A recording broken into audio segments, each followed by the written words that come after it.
Hi everyone, and welcome back to Cooking in Pink Boots. Today I'll be making another Louisiana favorite called crawfish etouffee, in translation from the French language meaning to smother.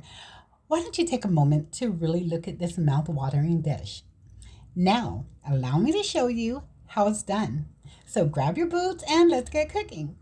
For our ingredients, we'll need 1 yellow onion, 1 head of garlic, half of a green and red bell pepper, 3 ribs of celery, some fresh Italian parsley and green onions, 1 to 2 pounds of crawfish, and here I have 1.5 pounds.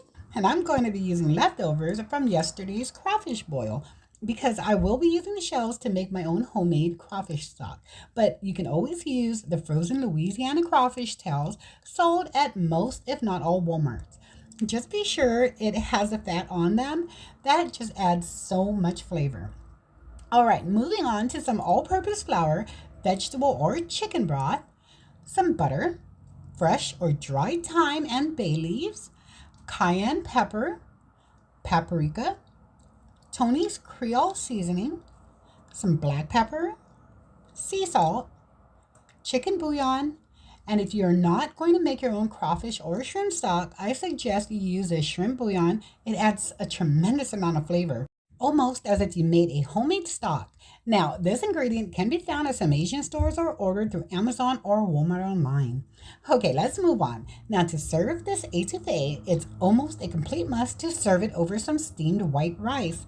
So have that cooking, and because it is a dish of crawfish smothered in a rich creamy gravy, what better to serve it with than a nice fresh dinner roll? So I will be making my chamorro sweet rolls. Only for this recipe, I will not be making it as sweet. It'll be quick, fresh, and delicious with only a few simple ingredients to make it. And below this video, you can click on the description arrow where I have included a link that'll lead you right to my chamorro sweet roll recipe. And in the description, I will also include the exact ingredients needed to make this wonderful crawfish etouffee as seen on this video. Now, let's get started, shall we? I'm going to start off by separating all the crawfish meat from the shells, placing all the shells into a large pot. Now, if you are going to be using the packaged frozen crawfish tails, obviously it is not necessary to watch this part, but you know what, just watch it anyway. Because this stock I'm about to make with the shells will take your etouffee to a whole new level. So why not learn how to make it, right? And notice how easily the shells come off. By pushing the tail in toward the head and twisting it, it should pull right off. After a couple of years of crawfish boils in Louisiana, finally a good friend of my husband showed me this quick tactic, and from then it stuck. Okay, now once that's all separated, I'm going to take my 3 ribs of celery and snapping off the top portion with all the celery leaves and pulling down, removing the strings. Then repeating the same steps with the bottom tips and tossing top and bottom pieces into your pot of crawfish shells, leaving the nice clean center part of your celery ribs for your etouffee. Now let's proceed with our large yellow onion. I'm going to use half in my stock, giving it a rough chop and tossing them right in, and doing the same with my garlic cloves. Now adding in 2 bay leaves, a teaspoon of dried thyme, and seasoning with a teaspoon of salt and black pepper, and pouring in a half box of vegetable broth, then filling it up the rest of the way with water, just enough to cover all the ingredients in the pot.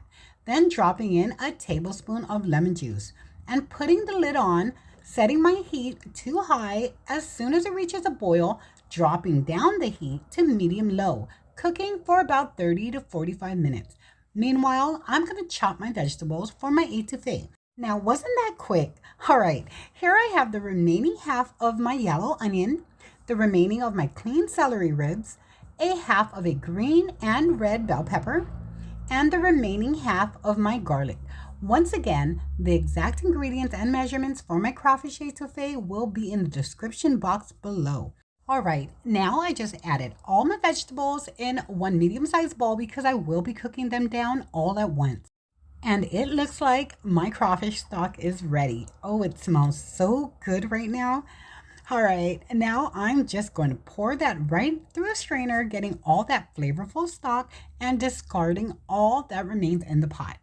And because I will not be needing all of the stock right now, I am definitely going to place the remaining in a jar where I will keep it refrigerated for up to 3 days, then transfer it, if still not used, into a freezer bag, keeping it for up to 3 months in my freezer.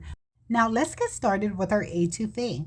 We want to start off by making what's called a roux, starting off with 4 tablespoons of butter to a hot pan with the heat set to medium-high. And once that butter is all melted down, add in 4 tablespoons of all-purpose flour.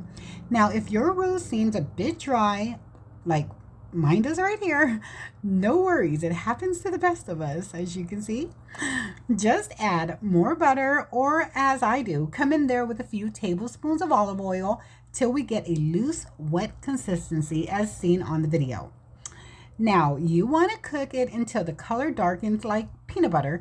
Be sure to keep stirring to prevent your roux from burning. Now, once you get that light brown peanut butter color, reduce your heat to medium and add in all your chopped veggies.